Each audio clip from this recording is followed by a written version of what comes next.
Good afternoon, Women Rock Switzerland members. We are going live. I'm Michelle Guiliano. I'm one of the founders of this incredible community for which you play a leading role. It's your post, it's your content, it's your questions, it's your sharing, it's your participation in the monthly challenges, including this month on introductions, that give our community life and diversity and really a lot of fun. And I'm here representing Denise Nickerson too, who is really the visionary founder behind Women Rock Switzerland. And if you want to know some of the founding values about why we wanted a group of more than 10,000 women, what it means to end economic isolation for women and the isolation of women, or to support women in their economic independence, if you really want to understand that, then I encourage you to read the files found at the top of the page and go back in time to when Denise was originally founding this group, when we were less than 100 members, when we were less than 1,000 members, and long before we were now more than 12,000 members representing 85 countries around the world. I am delighted to be here with Manuela Hofstetter, who is our 11th interview in the series of inspired interviews based on the book Inspired Journeys by Women Rock Switzerland and Swiss Made Story. Esther Berkey, Denise, and I got together in order to recruit and call and curate 31 amazing women's stories. Manuela is one of them. She's a holistic kinesiologist. She works with the body. And she is also a shaman. She is also somebody who works more often in German than in English, but both. And she is really working in the field as well of systemic constellation, which is, I have experienced systemic constellation for my business and for other businesses. It is one of the fastest, best tools. And kinesiology, as somebody who's experienced it both for myself and through me to my infant child, to work healing methodologies where the body is really telling the practitioner where the problem areas are, where the trouble spots are, and then you get immediate feedback on how you've corrected it or not. I just love the science. And we are here to talk today a little bit about her story contribution called You Are Enough. Whew. Manuela, thank you so much for being with us today.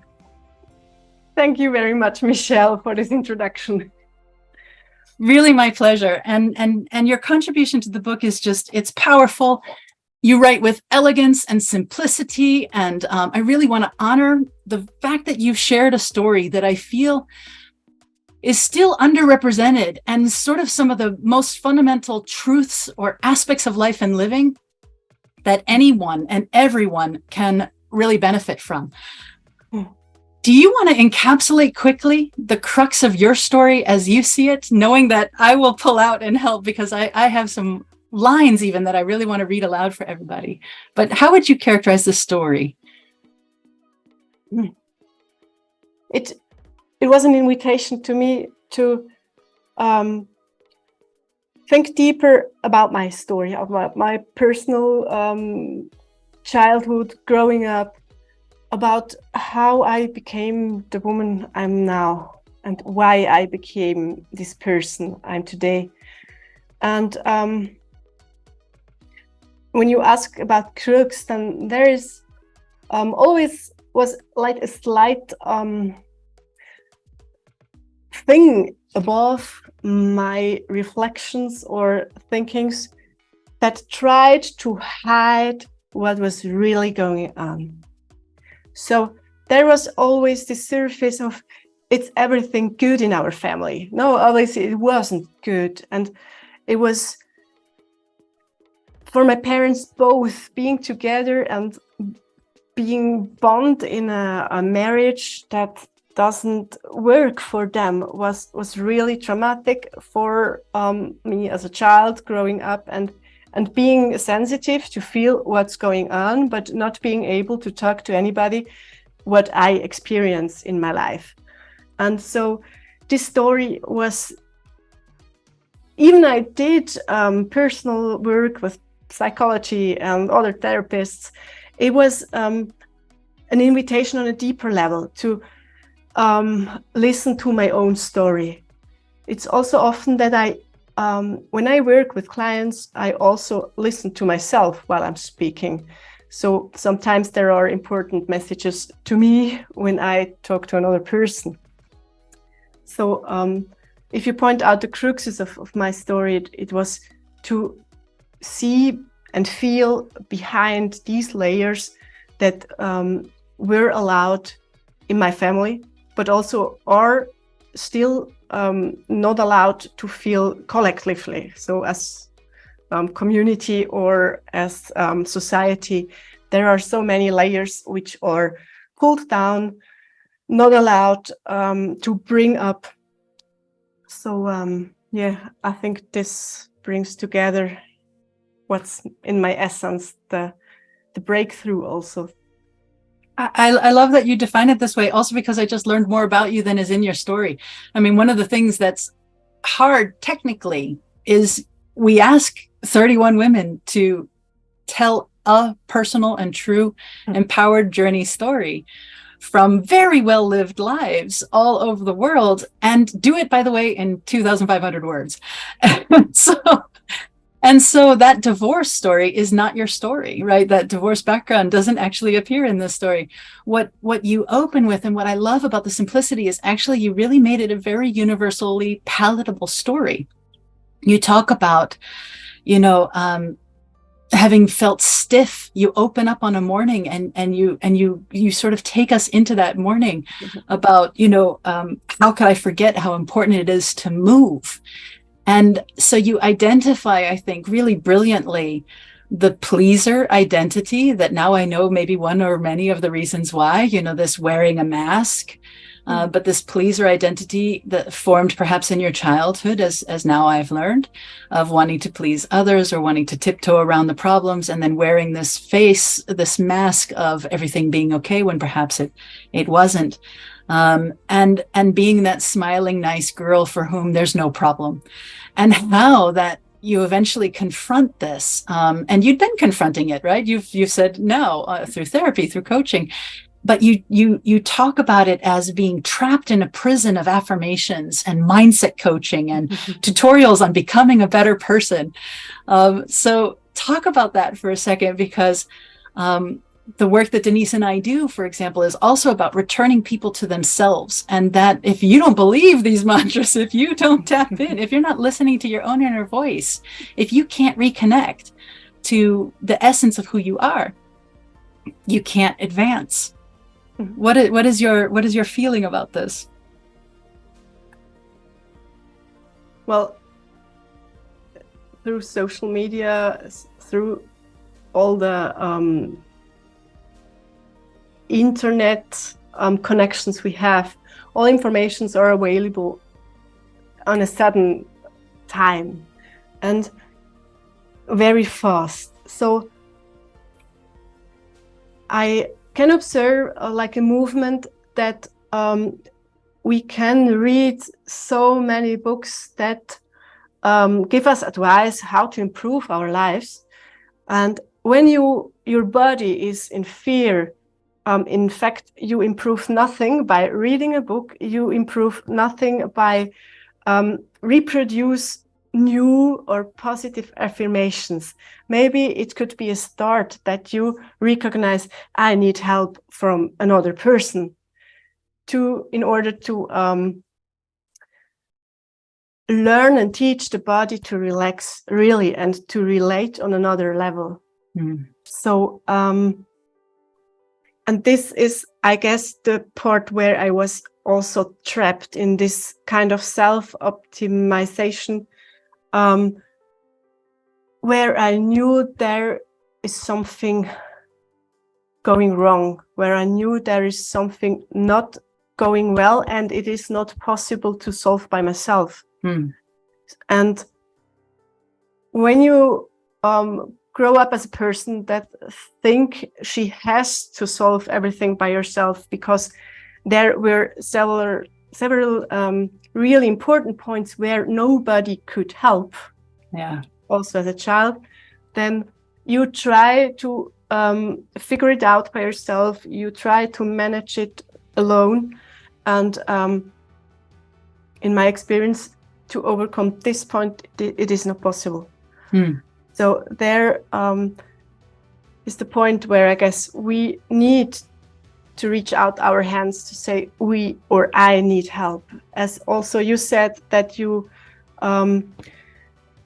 vision is also to form a community or like a sisterhood where women also help each other to create a space where women are safe with their story, with their emotions, with the overwhelming of the challenges that we often face in our lives. These are excellent and very important things to really change also our inner and outer experience. So that's beautiful. And I think when we harmonize a little bit more with our body awareness, since you're a kinesiologist, you can talk about the body for a little bit, but when we harmonize a little bit, then we realize that we can't do this. Denise refers to the inhaling or overconsumption of new methodologies, new books, new ideas, new content, right? You know, that there's a sort of intellectual bulimia, you know. Yes.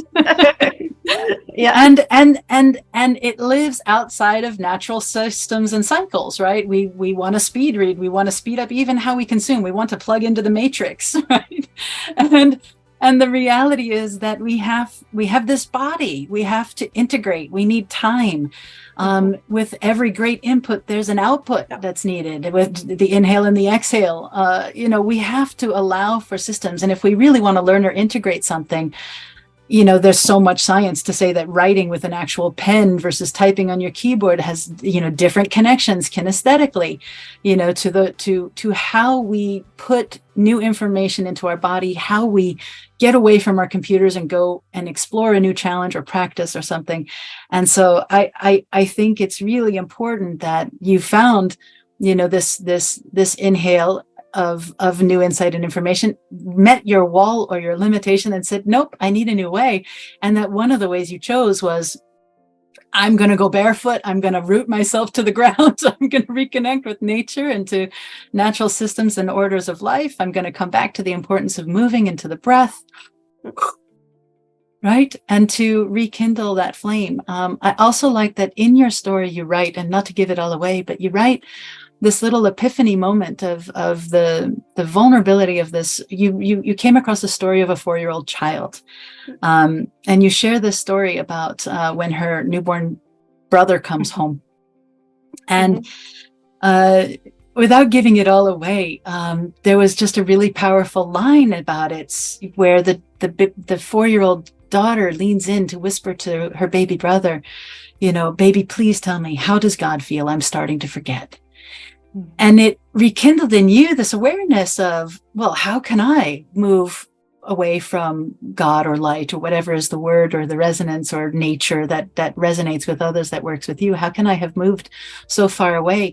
And just to create a liaison here, we were just talking about some of the employees that Denise and I get to work with, not self-employed, not entrepreneurs, not athletes or performing artists who get coaching all the time, but employed people, and how so often so many hours of their day are really only valued from their abilities from the neck up, and how disassociated sometimes they can feel from their body and their connection to a more natural rhythm or way of being in the world, and how this was really exposed in COVID. Do you want to just reflect on this middle of your story moment and the 4-year-old and the inner child? I promise to come back to the questions that I prepared you for, but I did want to share you. I really love this conversation, and it's great. Thank you very much. You do such a good job. As you said, if you are not self-employed, it's much more difficult to reach the relaxation and the connection to the body where it's possible to connect to all this surrounding that is also natural. Our body and our energy system needs time to reconnect. And whether you said, plug in the matrix, to me, it's the question also, what matrix do I want to follow? What matrix do I want to live in? And there are challenges if you are self-employed also, because there is this matrix that goes higher, faster,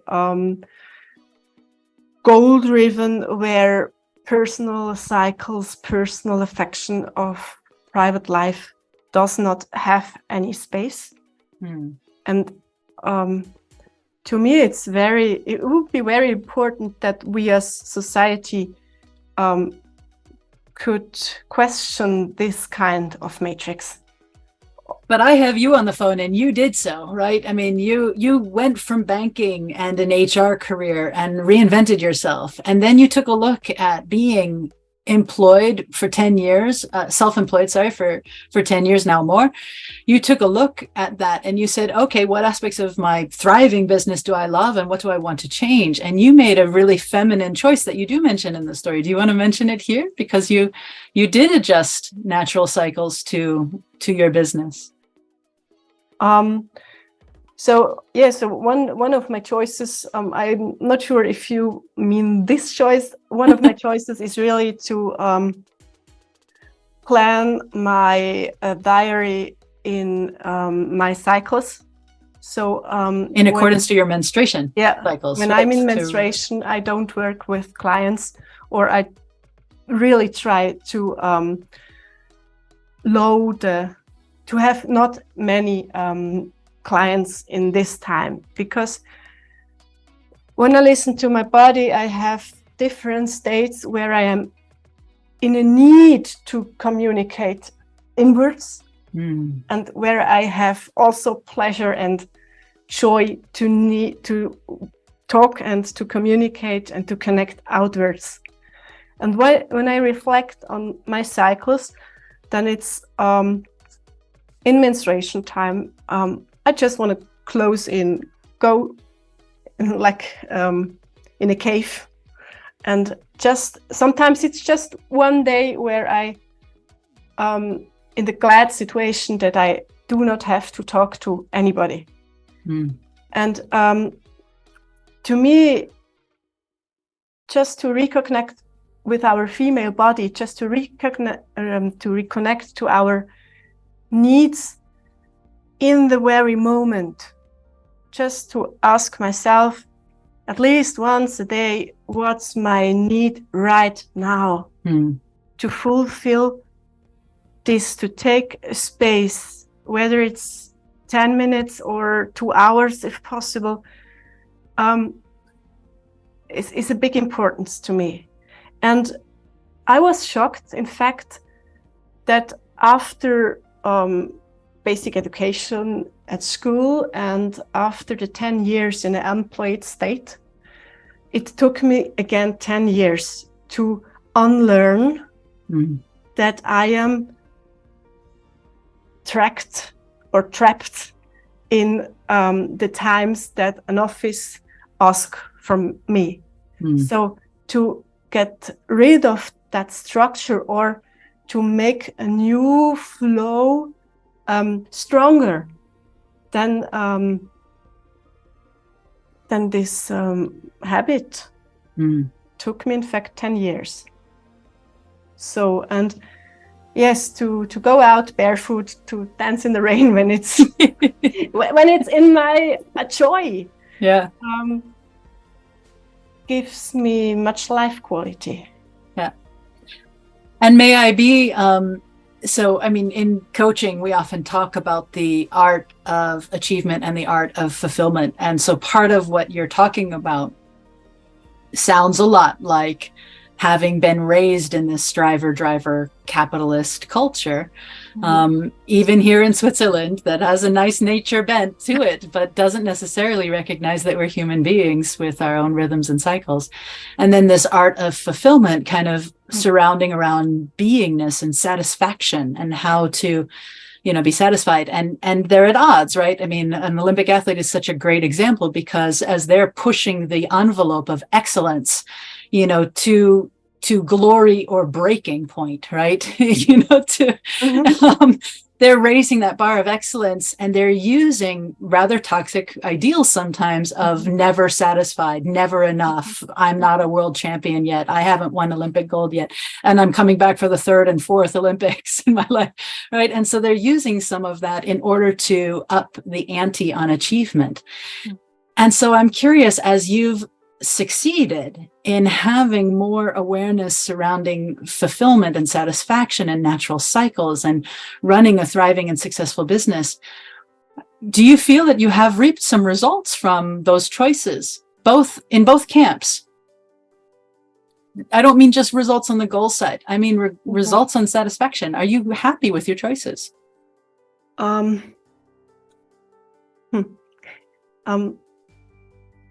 I guess it's the first time I do not question myself as human being. I do not question anymore if I am allowed to exist or not to exist. So I would say that's a huge benefit. The more I'm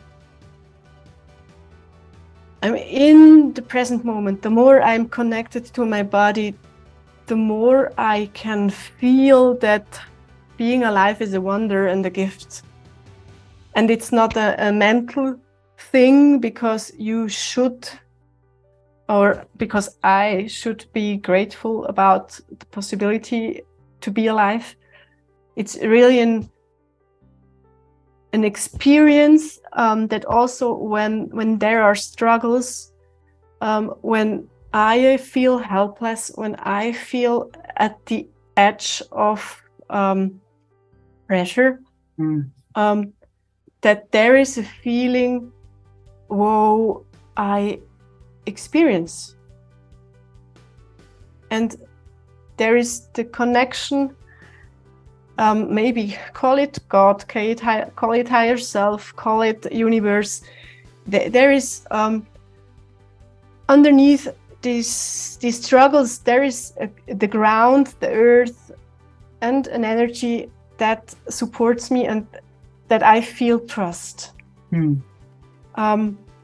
yes, it has a lot to do also with my surrounding that grew with a neighborhood that is not anonymous. It is connected. We know each other. And so to me, it was really important to have connection to friends, to have connection to supporters on the business side. And this is also a big win out of my path, of my story, from being a lonely and alone entrepreneur, to start developing a network. To have a 2-weekly call with colleagues where we can exchange and support, to have also this network of people where I can support, people where I get supported. And also this step to allow myself to receive help, not only to give help, was a big process. And just to clarify, that's with a peer group of therapists where you discuss your clinical practice and where you elevate one another or support one another professionally. I think that's really, really powerful. Denise and I wrote the Integrity System, a self-coaching system. Okay. And in one of the units, the very last unit is on sustainability. And each unit is characterized by 2 questions. And one of the questions inside of the sustainability unit is about your team and how it is we're going to go about and build in and capture teaming for sustainable businesses, to get out of isolation, for new ideation, for feedback, and for support with one another. So I think it's really pivotal and profound that you built that in for your very human need for connection, but also for business needs, and also for this breath and inhale and exhale, right? The giving that you do in your clinical practice, and the receiving that you can get from a peer group who are doing the same. And so this is really, really powerful. I did want to just clarify for any listener, how do you identify culturally? What is your cultural background and how do you identify culturally? Well, culturally, I'm Swiss. That's your nationality. That's my nationality. And in my preparation and also reflection, it came up. I felt in a very early stage, I felt actually ashamed to be a Swiss. Mm-hmm. I could not point that out. And the Swiss have a wonderful also mask that we are neutral, but I guess there are so many frictions behind this neutral state that I not really can refer to that. So I really love our Swiss landscape. So the land and the place where I'm born, that's so powerful, and it's also an area and a point where I can connect to my forces and connect and also recharge my energy in certain landscapes. But so I decided to focus on what's connecting us as human. And so it is the point that we all need a certain amount of safety. We all need a certain amount of connection and autonomy. So these are the points where I refer to or identify also when I get in contact with other people. Beautiful. And I think that's really important. Of course, we can connect on bystander behavior and sweeping our problems off of the street and hiding. We can connect on that, but it's not elevating the world when we do that. So I'm really excited for you and those that you touch, that you connect on humanistic qualities and values that you do admire. It comes out in your story that when you were connecting with your womb in a very physical sense, again, you're a kinesiologist, that it was about security and trust. Mm-hmm. And when you were connecting with your breath, it was about happiness, actually. And that these together, when you were connecting womb and heart, were part of your unique feminine power. And I don't know you so well, but I believe that that feminine power is available for all. You don't need to be a woman, and in order or to identify as a woman. And so I believe that we can connect to the feminine, the creative, the vassal within us, that wants to receive more and wants to give more and wants to be more. And I love how you put that.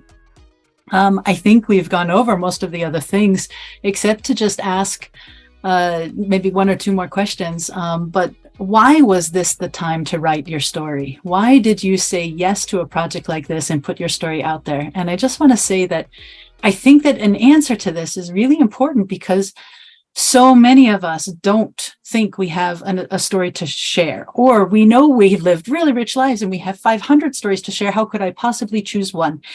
And that is an impossible challenge for anybody, but you undertook it, and so did 30 other women. Why was now the right time? What helped catalyze you in terms of going into action on this? Well, it was an opportunity that Esther Birki brought up, and I cannot really remember this why. Maybe I didn't have really conscious why. And I just take a moment to check in. Then it's like this, it's a huge project you are running, you three, and being part of such a project is a privilege. So I didn't make any plans what I would benefit from or should benefit from. But it was just in me a deep yes, I'll go for that. And I take this challenge to write in a language that I normally don't use. yes, and so it was just a yes from behind or from within myself, to take part, to support this, and to support also other women to connect to their stories. And to me, it's the first step. If you are willing to change something in your life, you have to catch up your story, also the story you're living. So and it touches me really when other women, through the simple fact that someone listens to their story and reflects on their story, when they come to the conclusion, okay, hold on, the situation I'm living is really not normal, and it should not be my normal. So this touches me, and maybe we should listen more often to the story of other people or women, not people in general, with our heart, and just with presence, unconditional, with no need to help, to advise, just present with our heart, so that the other person can listen to their own story, to their own life, to their own soul. I love your answer, and I could not have anticipated it. So thank you very much for that. Just for those who are non-native English speakers, which is probably most or much of the WRS community, and certainly the global planet, I'm going to read your opening paragraph because I think your English is excellent. And I just want to honor and respect everybody who tries to write in a language not their mother tongue. Here is what Manuela Hofstetter opened her story with. After drinking a cup of tea, I felt the need to move, barefoot, grounded on earth. I moved my hips to the rhythm of my soul, no music but the sound of my heart inside me. My body felt stiff. How could I forget how important it is to move? So I think that the simple structure of your sentences is profoundly beautiful and very elegant. And listening to you talk about simplifying life and systems that are more human and working for you better, I really feel that that's great. I have two more questions. They can be linked if you want. One is what's next for you, and two is when you consider your legacy, what is the impact that you hope the example of your life is leaving for others?